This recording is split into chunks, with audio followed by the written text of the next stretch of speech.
cancer may kagalingan nga ba? So, chemo, radiation, immunotherapy, operation, sapat na nga ba ito para gumaling ang pasyente? The answer is no. Babalik at babalik ang cancer cell as recurrence or metastasis.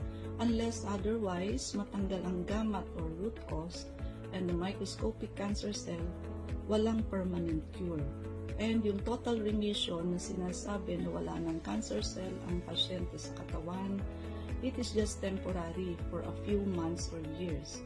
So, paano nangyari ito? Sa simula, ang gamma or root cause, gagawa ito ng isang cancer cell. Magdo-double, being 2, 4, 16, and so forth, until it takes billions of cancer cells that will come out on the 8th year. And if yung gamma and yung microscopic cancer cell from the 1st year to the 7th year ay hindi matanggal, ito ang susunod that will come out. So, sa may mga cancer, bisitahin niyo kami sa aming clinic and may permanent cure, but there will be no magic. It is also a process. So, this is Dr. Irene Lim.